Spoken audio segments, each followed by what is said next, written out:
So let's actually talk about what is involved in what goes on in your mouth. How do you make a consonant? What is a consonant?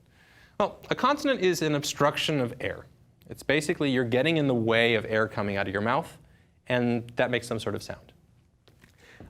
There are sort of three components of every consonant. One of them is called voicing. It's basically, are your vocal cords doing anything?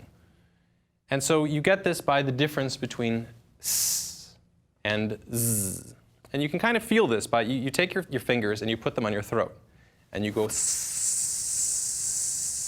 and you see if you feel anything. And you shouldn't. If you're going s, you should feel nothing.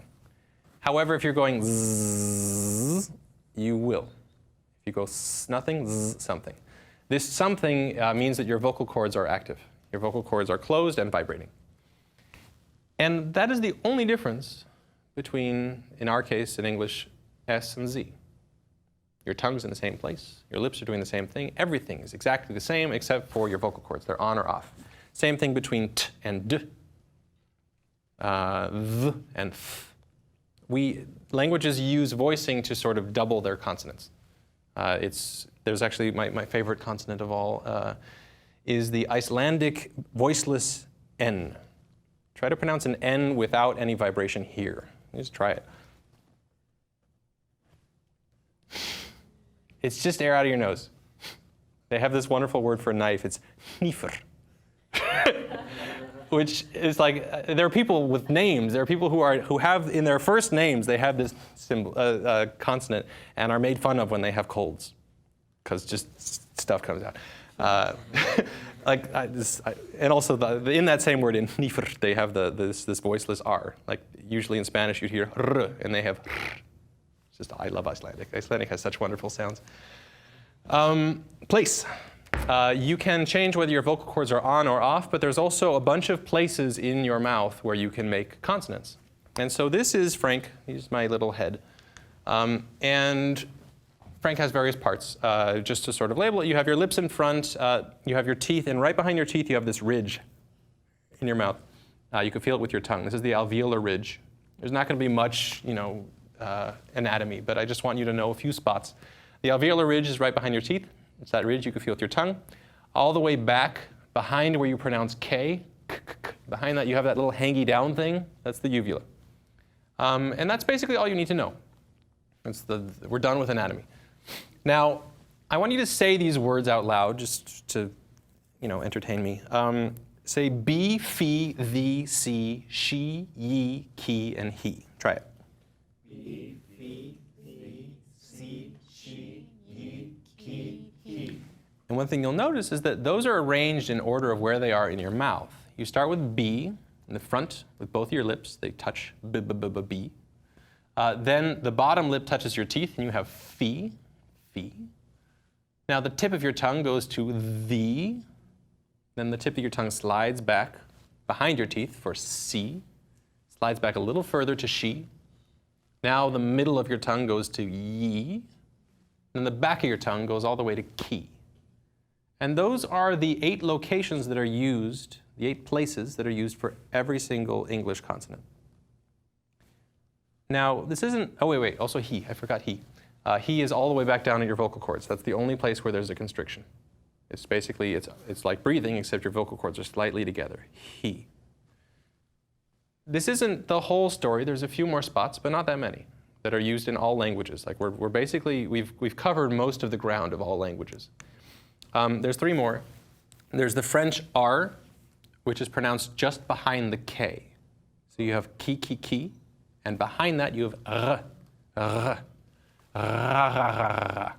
Now that sound is a pain to produce. It took me, the whole summer of just sitting there pretending to gargle in German school.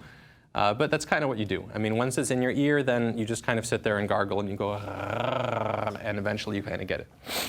That's just how it goes. So that's that. That's behind. That's basically your tongue vibrating against the uvula, that little hangy downy thing.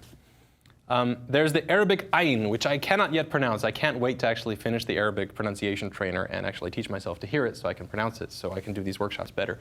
The Arabic ayn is pronounced right. I'll go on this side of the camera thing.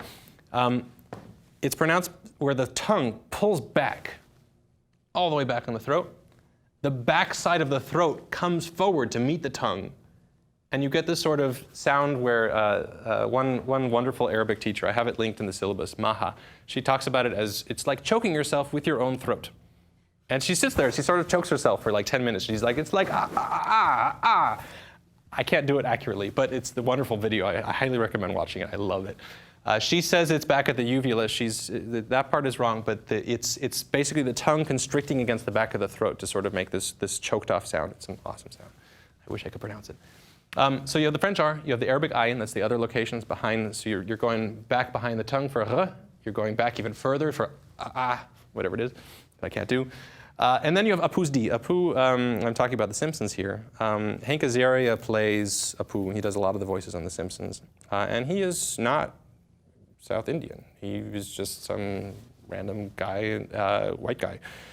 And he manufactures this accent by doing this. If these are your teeth, and this is where you would pronounce a T. This is, we have it on this thing. There's your T. T-T-T, it's the same place as S.